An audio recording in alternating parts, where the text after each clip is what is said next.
ദൈവനാമത്തിന് മഹത്വമുണ്ടാകട്ടെ.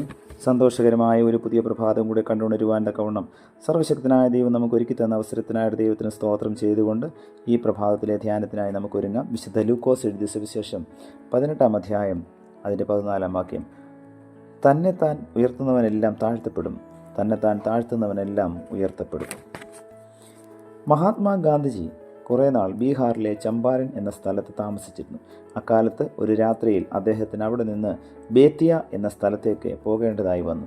കൃഷിക്കാരുടെ ഒരു സമ്മേളനത്തിൽ പങ്കെടുക്കുക എന്നതായിരുന്നു യാത്രയുടെ ഉദ്ദേശം. തീവണ്ടിയിലായിരുന്നു ഗാന്ധിജിയുടെ യാത്ര. വണ്ടിയിൽ തീരെ കുറച്ച് ആളുകളെ ഉണ്ടായിരുന്നുള്ളൂ. ഒരു 3-ാം ക്ലാസ് കമ്പാർട്ട്മെൻ്റ് ആയിരുന്നു അത്. തിരക്കില്ലാത്തത് മൂലം അദ്ദേഹം ഒരൊഴിഞ്ഞ സീറ്റിൽ കിടന്ന് വിശ്രമിക്കാൻ തുടങ്ങി. അദ്ദേഹത്തിൻ്റെ ഒരു കൂട്ടുകാരൻ അടുത്ത സീറ്റിൽ തന്നെ ഇരിപ്പുണ്ടായിരുന്നു. നേരം പാതിരാത്രിയായി കാണും. തീവണ്ടി ഒരു സ്റ്റേഷനിൽ നിന്നു. കുറേ കൃഷിക്കാർ കമ്പാർട്ട്മെൻറ്റിലേക്ക് കയറി. അതിലൊരാൾ ഗാന്ധിജിയെ തട്ടി വിളിച്ചുകൊണ്ട് ദേഷ്യത്തോടെ പറഞ്ഞു, "എണീക്കടോ, തനിക്ക് ചുരുണ്ട് കിടക്കാനുള്ളതാണോ ഈ വണ്ടി? ഞങ്ങളും കാശ് കൊടുത്താണ് യാത്ര ചെയ്യുന്നത്. ക്ഷമിക്കണം, ക്ഷീണം കൊണ്ട് അല്പമൊന്ന് വിശ്രമിച്ചതാണ്." ഗാന്ധിജി കൂപ്പുകൈയോടെ എഴുന്നേറ്റിരുന്നു. ആ മനുഷ്യൻ ഗാന്ധിജിയുടെ അരികിലിരുന്ന് ഇങ്ങനെ പാടാൻ തുടങ്ങി: "ജയിക്ക് ഗാന്ധിജി, ജയിക്ക് ഗാന്ധിജി, ജനങ്ങൾ തൻ കണ്ണീർ തുടയ്ക്കും ഗാന്ധിജി." വാസ്തവത്തിൽ അയാൾ ഗാന്ധിജിയെ കാണാൻ ബേത്തിയായിലേക്ക് പോകുന്ന നിരവധി കർഷകരിൽ ഒരാളായിരുന്നു. വണ്ടി ബേത്തിയ റെയിൽവേ സ്റ്റേഷനിൽ എത്തി. മഹാത്മജിയെ എതിരേൽക്കാൻ അവിടെ ആയിരക്കണക്കിന് ആളുകൾ തിങ്ങി നിറഞ്ഞു നിൽപ്പുണ്ടായിരുന്നു.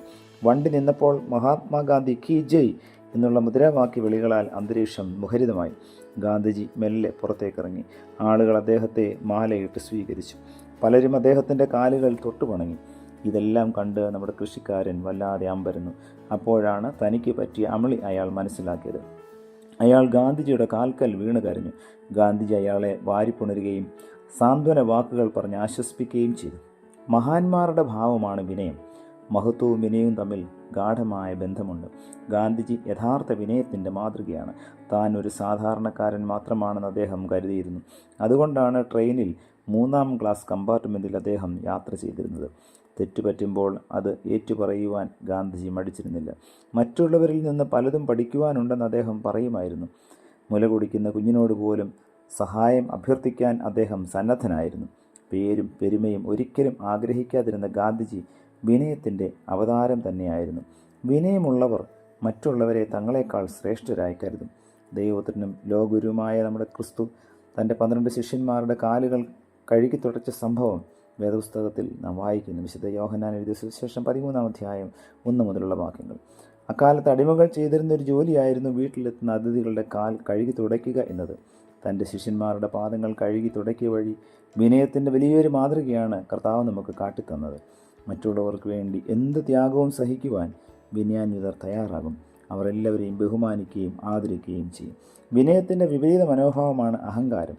തങ്ങൾക്ക് ഉള്ളതിലധികം മേന്മ നടിക്കുന്നവരാണ് അഹങ്കാരികൾ.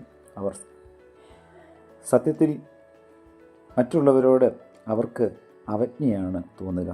അഹങ്കാരം മനുഷ്യനെ വേഗത്തിൽ അധപ്പതിപ്പിക്കും. വിനയം സത്യം തന്നെയാണ്. തനിക്ക് കഴിവുകൾ ഒന്നുമില്ല എന്ന് ചിന്തിക്കുന്നതല്ല യഥാർത്ഥ വിനയം. തൻ്റെ കഴിവുകളും സിദ്ധികളും ഈശ്വരൻ്റെ അനുഗ്രഹമാണെന്ന് വിനയമുള്ളവർ വിശ്വസിക്കും. കഴിവുകൾ മറ്റുള്ളവരുടെ നന്മയ്ക്കും പുരോഗതിക്കുമായി വിനിയോഗിക്കുവാൻ വിനയാന്വിതർ ഒരിക്കലും മടിക്കയില്ല. വിനീതരെ ലോകം ആദരിക്കുകയും അംഗീകരിക്കുകയും ചെയ്യും. ചിലരുടെ വിനയഭാവം വെറും അഭിനയമായിരിക്കും. തങ്ങൾ വിനയമുള്ളവരാണെന്ന് വരുത്തി തീർക്കുവാൻ വേണ്ടി അഭിനയിക്കുന്നവരാണ് അവർ. ഇത്തരക്കാരെ ലോകം അംഗീകരിക്കില്ല. പ്രിയമുള്ളവരെ, എൻ്റെയും നിങ്ങളുടെയും ജീവിതത്തിൻ്റെ പരമമായ നേട്ടം വിനയം ആർജിക്കുന്നതിലാണ്. അഹങ്കാരികളെ ദൈവം വെറുക്കുമെന്നും വിനയമുള്ളവരെ അവിടുന്ന് വലിയവരാക്കുമെന്നും കർത്താവ് നമ്മെ പഠിപ്പിച്ചിട്ടുണ്ട്. അതുകൊണ്ടാണ് കുറിവാക്യത്തിൽ നാം ഇന്ന് വായിച്ചത്: തന്നെത്താൻ ഉയർത്തുന്നവനെല്ലാം താഴ്ത്തപ്പെടും, തന്നെത്താൻ താഴ്ത്തുന്നവനെല്ലാം ഉയർത്തപ്പെടും എന്ന്. പ്രാർത്ഥിക്കാം. പ്രിയ കർത്താവേ, ജീവിതത്തിൽ ഒരിക്കലും അഹങ്കാരം വെച്ച് പുലർത്തുവാൻ ഞങ്ങളെ അവിടുന്ന് അനുവദിക്കരുത്. എല്ലായ്പ്പോഴും താഴ്മയുടെയും വിനയത്തിൻ്റെയും ഭാവം വളർത്തിയെടുക്കുവാൻ തക്കവണ്ണം ഈ പ്രഭാതത്തിലെ വചന കേൾവി ഞങ്ങളെ സഹായിക്കണമേ. പുത്രൻ്റെ നാമത്തിൽ പ്രാർത്ഥന കേൾക്കണം പിതാവേ. ആമേൻ.